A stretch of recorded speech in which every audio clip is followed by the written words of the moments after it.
13 अप्रैल 2024। इस तारीख को ही इजराइल पर ईरान के हमले का आखिरी फैसला लिया जा चुका था।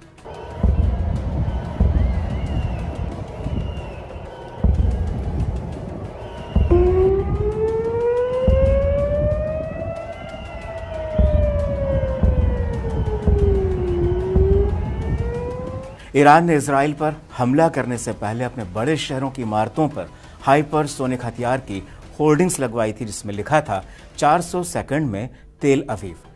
यानी यह मिसाइल अगर ईरान से लॉन्च की जाए तो इजराइल की राजधानी तेल अवीव तक पहुंचने में उसे सिर्फ 400 सेकंड लगेंगे, यानी केवल 6.5 मिनट में तेल अवीव में तबाही मच जाएगी।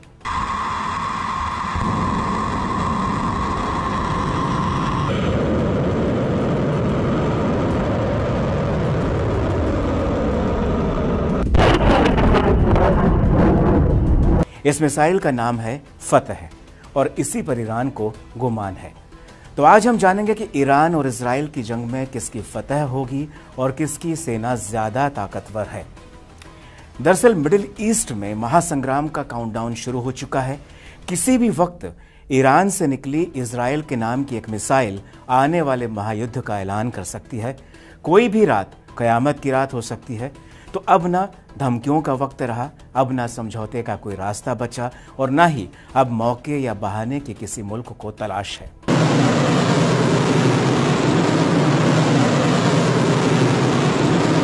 ईरान के भीतर घुसकर तेहरान में इजराइल ने अपने सबसे बड़े दुश्मन हमास चीफ इस्माइल हानियह को उड़ा डाला और इसके बाद अब सवाल सिर्फ ईरान की साख का है।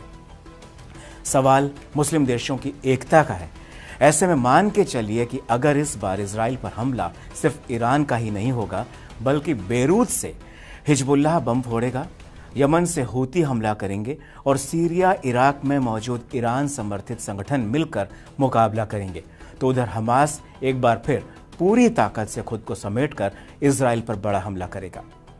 ऐसे में आप सोच सकते हैं और सोचकर हैरान भी हो जाएंगे कि आखिर एक वो देश जो कि भारत के मिजोरम राज्य से थोड़ा सा ही बड़ा है, वो अकेले इतने सारे हमलों का, इतने सारे मुल्कों का कैसे जवाब देगा, कैसे मुकाबला करेगा। तो आइए आज आपको बताते हैं कि ईरान और इजराइल की ताकत की सीमा क्या है, किसके पास ऐसा कौन सा हथियार या फिर रक्षा कवच है जो कि युद्ध में गेम चेंजर साबित हो सकता है। सबसे पहले बात ईरान की फतह मिसाइल की करते हैं, जो कि एक मीडियम रेंज की बैलिस्टिक मिसाइल है। 1400 किलोमीटर दूर तक मार करने की कुव्वत रखती है। आवाज़ की स्पीड से 15 गुना ज़्यादा दौड़ लगाती है। इसमें 350 से 450 किलोग्राम का वारहेड लगाया जा सकता है। ये मिसाइल सॉलिड फ्यूल इंजन से उड़ान भरती है। इसे किसी भी दिशा में कभी भी मोड़ा जा सकता है। यह मिसाइल आसानी से किसी भी राडार को चकमा दे सकती है। सबसे बड़ी बात ईरान की इस फतह मिसाइल की यह है कि इजराइल का एयर डिफेंस सिस्टम किसी तरह अगर इस फतह मिसाइल को ट्रैक कर भी लेगा तो लेकिन इसे रोक नहीं पाएगा। ये रोके नहीं रुकेगी, ये तेल अवीव जाकर ही फटेगी। दुनिया को अपनी 90% सटीक रिजल्ट देकर चौंकाने वाला इजराइल का आयरन डोम खुद भी फतह मिसाइल की ताकत को देखकर, उसकी टेक्नोलॉजी को देखकर हैरान है। 13 अप्रैल को इजराइल का आयरन डोम और दूसरे एयर डिफेंस सिस्टम 7 ईरानी बैलिस्टिक मिसाइलों को नहीं रोक सके थे। ये मिसाइलें इजराइल के नेवातिम एयरबेस पर जाकर गिरी थीं। अब बात ईरान की सेना और सैनिकों की कर लेते हैं। इन्हें भी ताकत के तराजू पर तौलकर देख लेते हैं। सैनिकों की बात की जाए तो सैनिकों के मामले में ईरान ज़्यादा ताकतवर है। दुनिया के 145 देशों की ग्लोबल रैंकिंग में ईरान का जो नंबर है वो 14वां आता है। ईरान के पास कुल 11,80,000 सैनिक हैं। ईरान के पास एक्टिव सैनिक 6,10,000 हैं, जबकि रिजर्व सैन्य बल 3.5 लाख है। ईरान के पास 2,20,000 पैरामिलिट्री के जवान हैं। ईरान के पास कुल 42,000 वायुसैनिक हैं। अगर थल सैनिकों की बात की जाए तो ईरान के पास 3,50,000 थल सैनिक हैं। तो ईरान के पास कुल 18,509 सैनिक हैं। तो ये थी ईरान की सैन्य ताकत की बात। और अब बात करते हैं इजराइल की। इजराइल दुनिया के 145 देशों की ग्लोबल रैंकिंग में 17वें स्थान पर आता है। इजराइल के पास 6,70,000 सैनिक हैं, जबकि एक्टिव सैनिकों की जो तादाद है वो 1,70,000 है और इजराइल के पास जो रिजर्व सैनिक फोर्स है वो 4,65,000 है। इजराइल के पास मात्र 35,000 पैरामिलिट्री सैनिक हैं, तो उसके पास 89,000 नौ सैनिक हैं। इसके अलावा इजराइल के पास थल सैनिकों की जो तादाद है वो है 5,26,000, जबकि इजराइल के पास नौ सैनिक 19,500 हैं। लेकिन सबसे दिलचस्प और दिल दहला देने वाले हमले आसमान से होंगे। ऐसे में माना जाता है कि इजराइल की वायुसेना ईरान के मुकाबले ज़्यादा खतरनाक है। इसकी बड़ी वजह यह भी है कि इजराइल को अमेरिका का ज़बरदस्त सपोर्ट मिला हुआ है।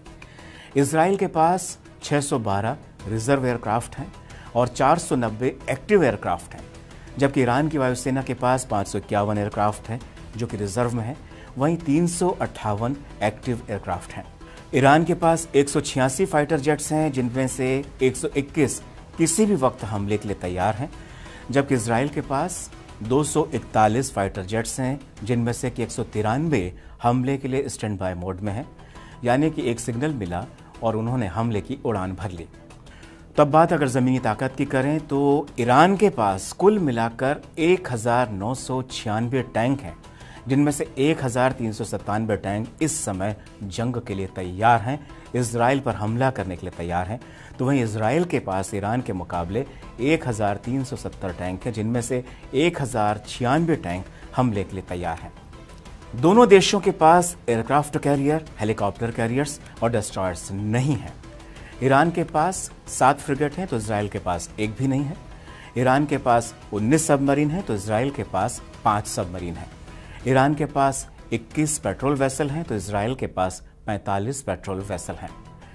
ईरान के पास मिसाइलें बहुत ज़्यादा हैं तो इजराइल के पास टेक्नोलॉजी बेहतर है और इजराइल के पास कई स्तर के एयर डिफेंस सिस्टम हैं। इजराइल स्पेस में भी, अंतरिक्ष में भी मिसाइलें उड़ा सकता है। इजराइल का आयरन डोम सबसे मजबूत रक्षा कवच है।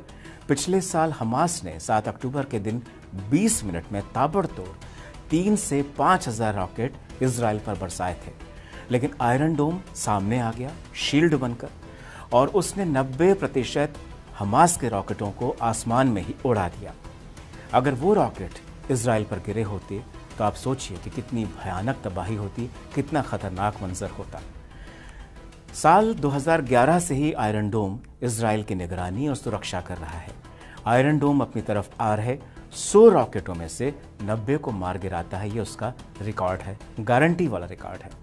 इसके अलावा इजराइल ने अपने Iron Beam laser point defence system को भी एक्टिवेट किया है। ये सिस्टम काफ़ी दूर से ही ड्रोन्स हुए, रॉकेट हुए, मिसाइल हुई, मोर्टार हुए, उन्हें आते देखकर आसमान में ही जलाकर राख कर देता है। इसके अलावा इजराइल की जो सबसे बड़ी ताकत मिसाइलों के पॉइंट ऑफ व्यू से देखें तो वो है एरो 2 मिसाइल। इजराइल की एरो 2 मिसाइल का मुकाबला ईरान की फतेह मिसाइल से किया जाता है। इसे हज्ज के नाम से भी जाना जाता है और इस मिसाइल का वजन 1300 किलोग्राम है। इसके 3 वेरिएंट्स हैं और इन मिसाइलों में 150 किलोग्राम का वारहेड लगाया जाता है। ये मिसाइलें वायुमंडल के बाहर भी जाने की क्षमता रखती हैं, यानी कि ये अंतरिक्ष में भी किसी सैटेलाइट को भी गिरा सकती हैं और किसी मिसाइल को भी वहाँ पर उड़ा सकती हैं।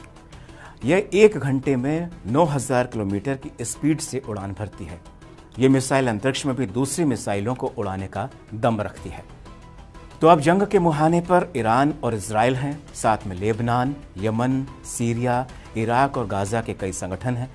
ऐसे में इजराइल पर होने वाला ईरान का हमला सदी की सबसे बड़ी जंग का जिम्मेदार माना जाएगा। कड़क में फिलहाल इतना ही। नमस्कार।